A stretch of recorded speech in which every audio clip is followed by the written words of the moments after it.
Welcome to Rock Sports and welcome to our pre-match show as we gear up for the second T20I showdown between the mighty Indian women's cricket team and the spirited Australian side.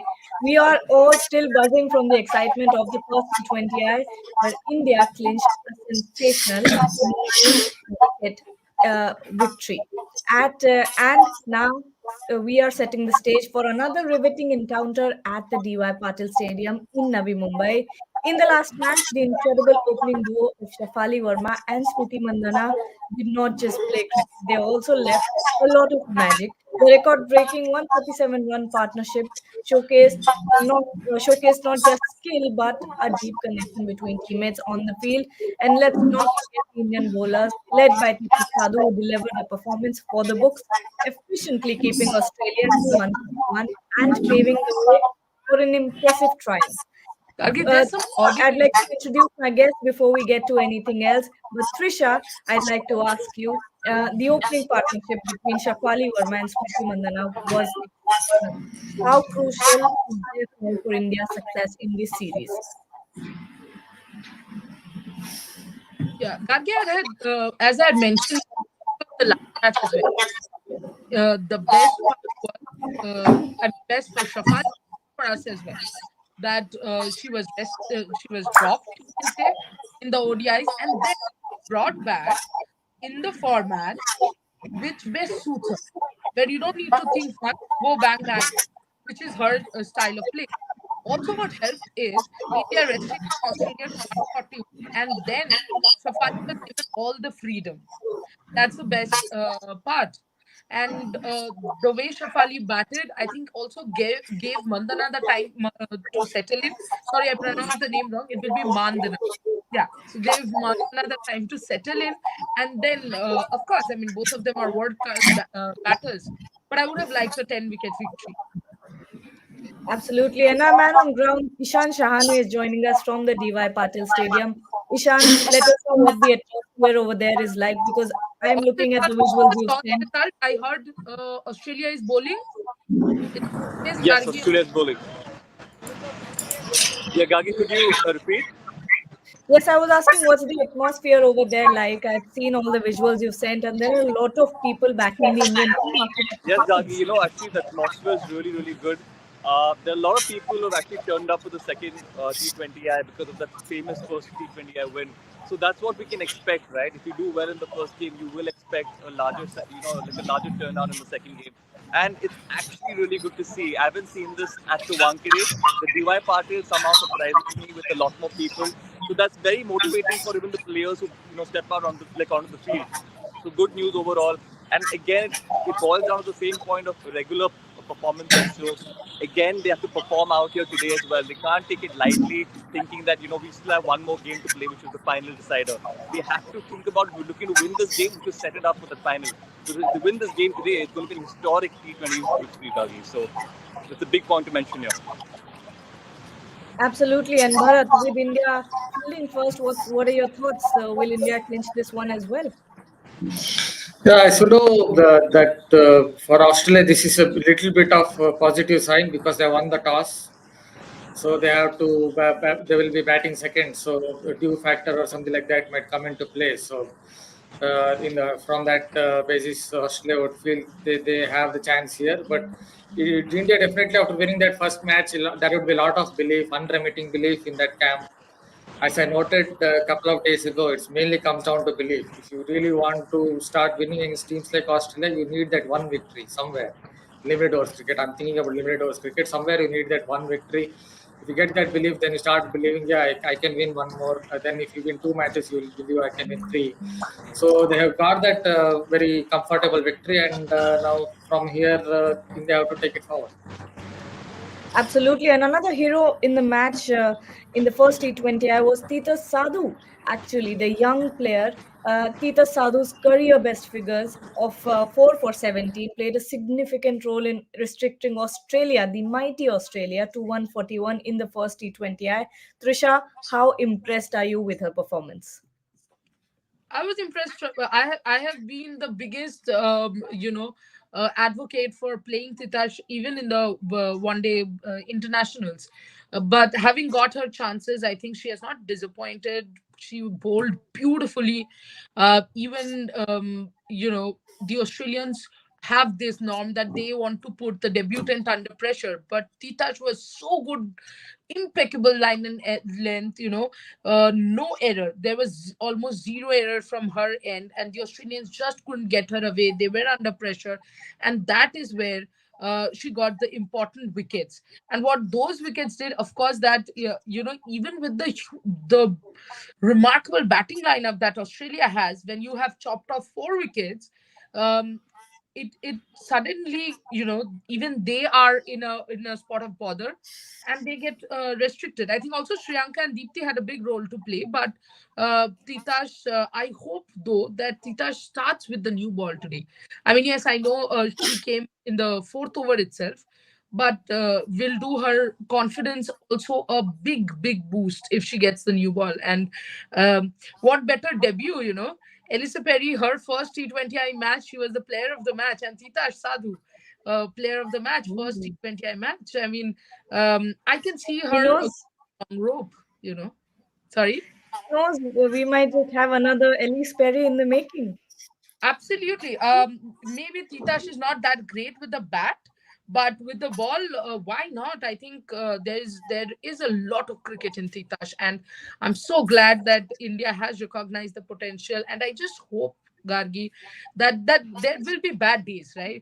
But you still have to, you really have to back her, because I think she has a very big potential, and someone who can chip away at the wickets continuously, exactly what India needed in a pacer.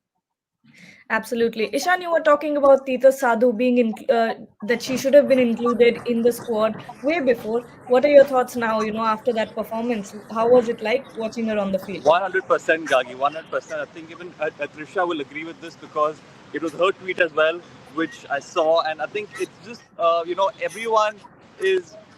I think everyone is wondering why is this player not in that ODI squad when she, the way she performed in that first game was just phenomenal.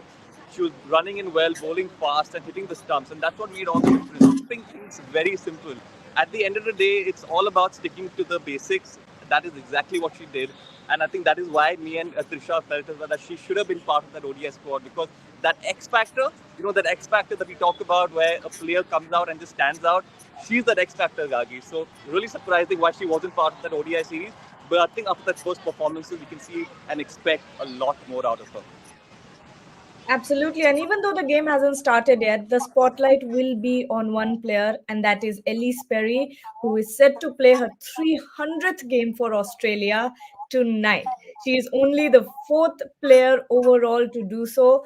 And, Ellyse Perry has been a trailblazer in women's cricket. She has showed the way, she has paved the path for many, many cricketers, and we wish her all the best. But Bharat, talk about the career that Ellyse Perry has had. Oh, I don't think I can describe it in just a few words, but yeah, outstanding, great career. Something that you can't, as I said, can't describe it in words. But if I have to go back in time, then it was somewhere in 2010, I guess, the first time I saw her play. She had already played 2 years of cricket, but that was some T20 World Cup game, I guess, against India. It was a semi-final. But it was somewhere 3 years later that I really thought this girl is not just doesn't just have great skills, but she's a brave warrior, or is really a warrior type cricketer because I think Oh, it's a World Cup final. She had an ankle injury or something against West yes. Indies.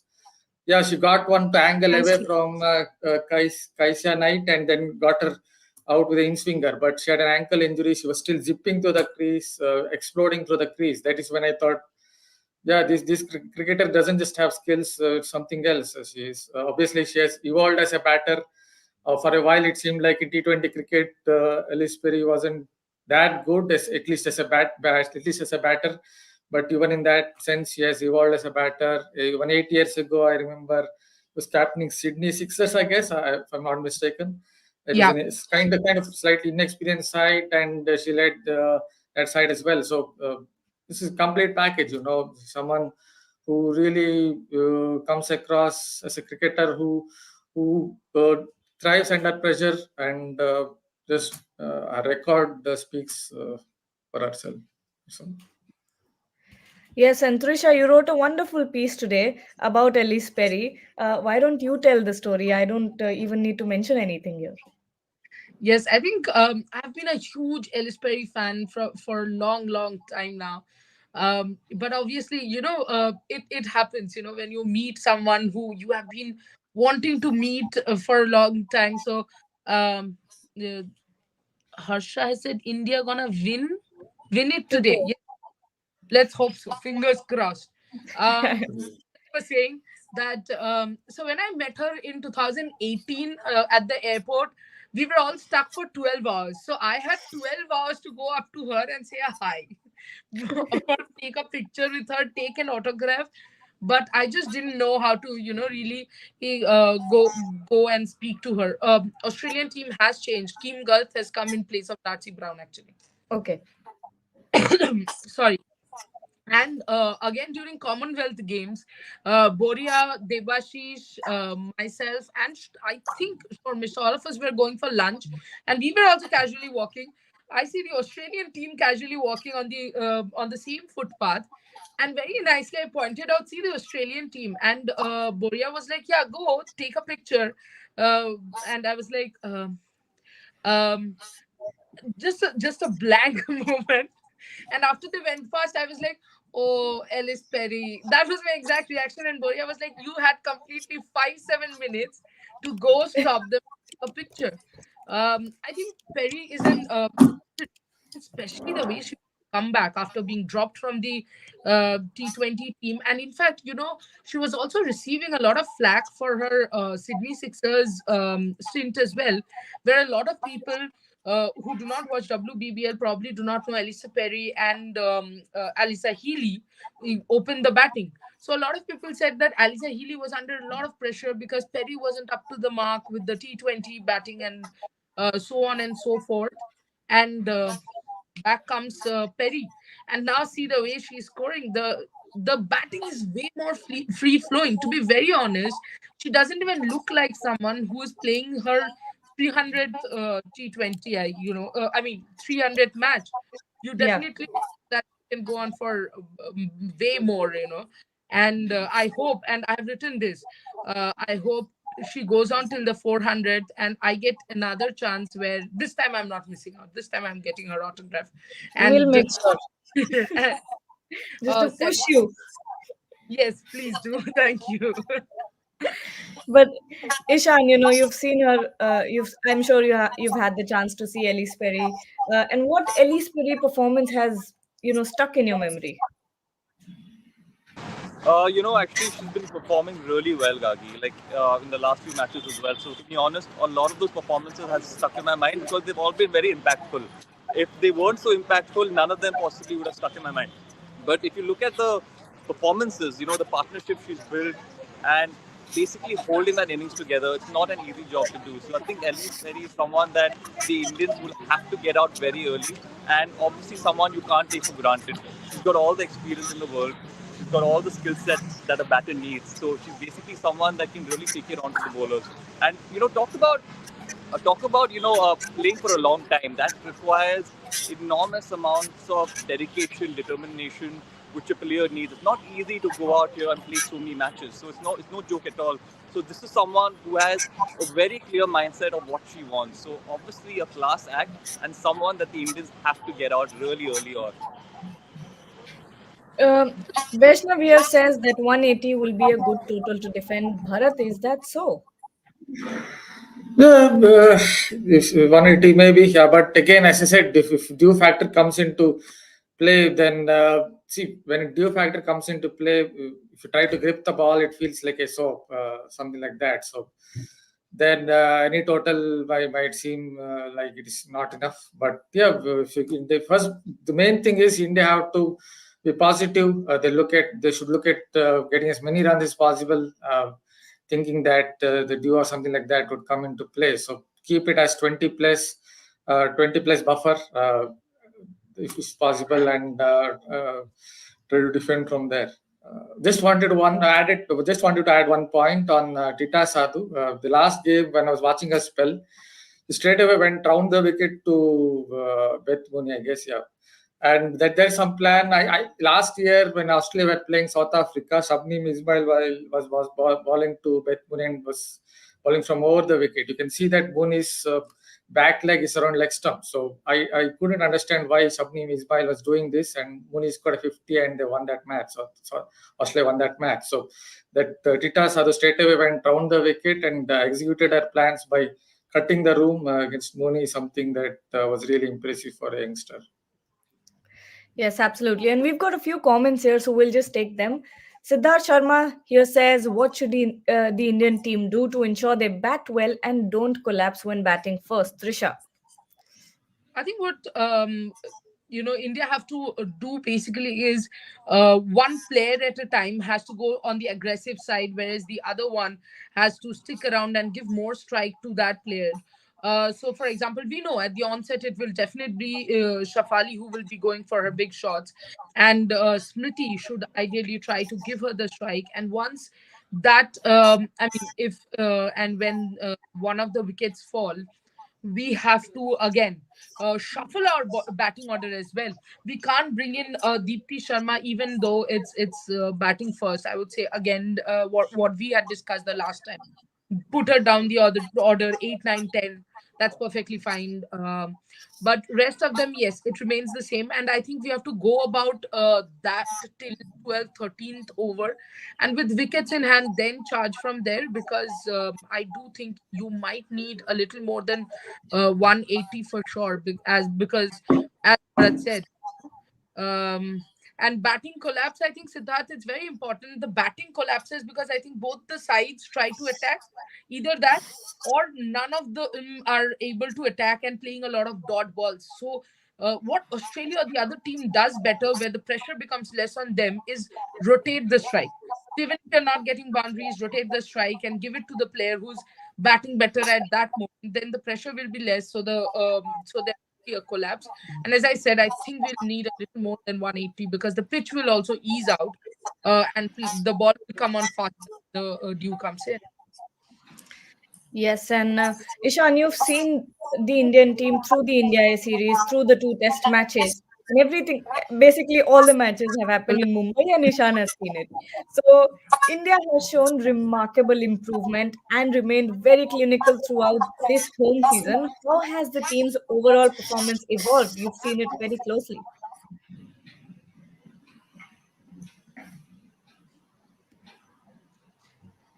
Ishan has, I think, choppy network. So, Gargi, um, can yeah.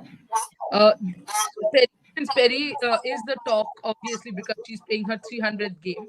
There are three other players, as you mentioned, and Mm. all four have one thing in common, that they are extremely consistent. There has been one thing extremely consistent in our show, that has been Ishan getting Ishan's Yes, network frozen. has had consistent problems, and I understand that. Of course, he's at the venue, but Yes. yeah, Ishan's network has again pitched us. So maybe Bharat can take that question. Just Bharat, can you come again? What? I, I, Because I I just was forgot the I was flow. asking that India has evolved a lot throughout this home season, and Yes. what factors really contributed to their consistency. Yes, see, factors as you already talked about. See, it all comes down to for the Indian team basics. They've finally got the basics slightly better. I know a couple of catches went down in the last game as well, but their basics were much better. If you do simple things right, they will definitely win because India have the skills. It's not like the Indian team doesn't have the skills. They do tougher things right. They somehow do, for a while, at least for some years, they didn't seem to do simple things right. They tended to do tougher things right, but not the simple things. So they got the simple things right in a game and they won it. And it's for them to just continue that momentum and win another. Absolutely, and Ishan, when it comes to Yes, the Gagi. Sorry, I Australian lost team, you there. Yeah. yeah, yeah, no worries. That question has been answered. But on to the next question. When you look at Australia, what players do India need to watch out for?